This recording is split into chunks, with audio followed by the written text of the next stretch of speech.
You can laugh all you want, but this is obviously no laughing matter. Did you notice the disturbing similarities between Hitler's healthcare policies and Obama's proposed healthcare plan? Did you recall that under Hitler's healthcare policies, the physicians were required to fill out questionnaires on patients that were ill 5 or more years to determine which of these ill individuals should be exterminated? And how under Obama's healthcare plan, state physicians would be required to counsel patients that have been ill 5 or more years on how they can reduce their nutrition intake, reduce their hydration, and simply implement other measures which would subsequently induce a slow death. Both of these healthcare policies are nothing short of sick.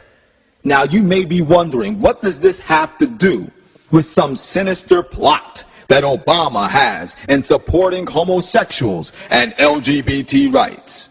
Well, when you look at the big picture, you realize that it has a lot to do with it. Clearly, it is easy to see the obvious similarities between Hitler's healthcare plan and Obama's.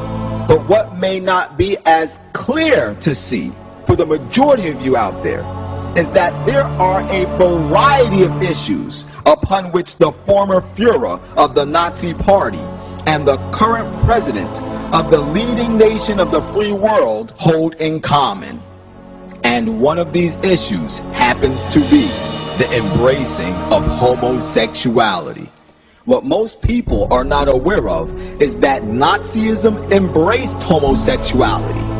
To the Nazis, homosexuality was looked upon as a path to higher consciousness and superhuman power. In the book The Pink Swastika, written by Kevin Abrams on the topic of Nazism and homosexuality, we read, "It was no coincidence that homosexuals were among those who founded the Nazi Party. In fact, the party grew out of a number of groups in Germany which were centers of homosexual activity and activism. Many of the characteristic rituals, symbols, activities, and philosophies we associate with Nazism came from these organizations or from contemporary homosexuals. The extended arm, Sieg Heil salute, for example, was a ritual of the Wandervogel, which means wandering birds or rovers, a male youth society which became the German equivalent of the Boy Scouts. The Wandervogel was started in the late 1800s by a group of homosexual teenagers. Its first adult leader, Karl Fischer, called himself Der Führer, the leader.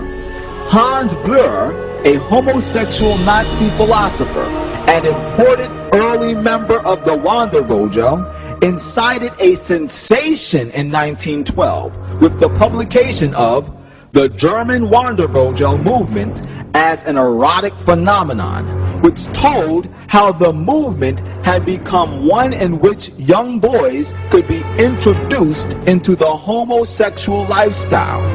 The Wandervogel and other youth organizations were later merged into the Hitler Youth, which itself became known among the populace as the Homo Youth because of rampant homosexuality.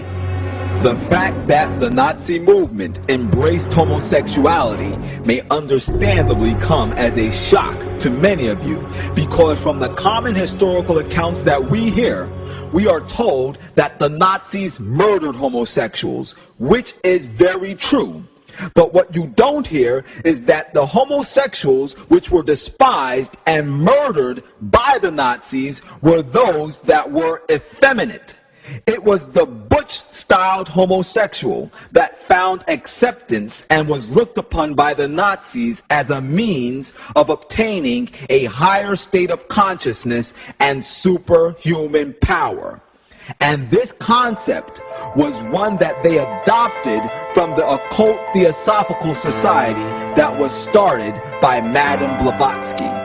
It was Madame Blavatsky's Theosophical Society that decades before the Nazi Party were responsible for producing the first German publication bearing the swastika on its cover.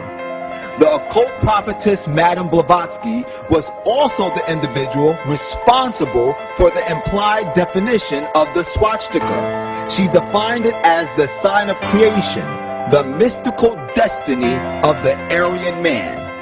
It was these occult beliefs that were born within Madame Blavatsky's Theosophical Society that provided the framework for Nazism and Hitler's ideologies.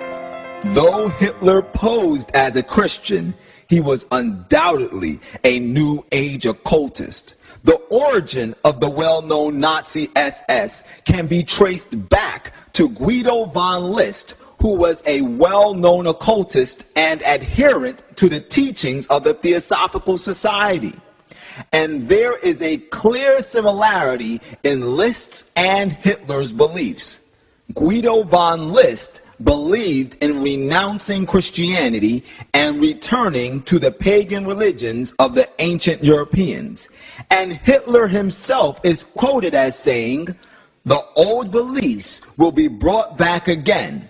The whole secret knowledge of nature, of the divine, of the demonic. We will wash off the Christian veneer and bring out a religion peculiar to our race." Notice Hitler said, "We will wash off the Christian veneer."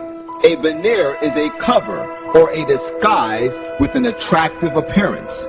This was the type of Christianity that Hitler had. It was a disguise to sneak in and promote his New Age occult agenda. So, in 1928, when Hitler said, "We are a people of different faiths, but we are one. We tolerate no one in our ranks that will attack Christians. In fact, our movement is Christian." When he made these statements, he was using the cover of Christianity to promote his occult ideologies, which included, as he said in his own words, the destruction of Christianity. This was the same aim of Madame Blavatsky and her Theosophical Society. And it was also the same aim of Madame Blavatsky's occult successor, Alice A. Bailey, the founder of Lucis Trust, an occult organization that currently has its headquarters within the United Nations. The objectives of this organization, Lucis Trust, have been codified and embodied in the United Nations Universal Declaration of Human Rights and in the United Nations Charter. Alice A. Bailey, the founder of the occult organization Lucis Trust, developed 10 strategies to establish a new world order.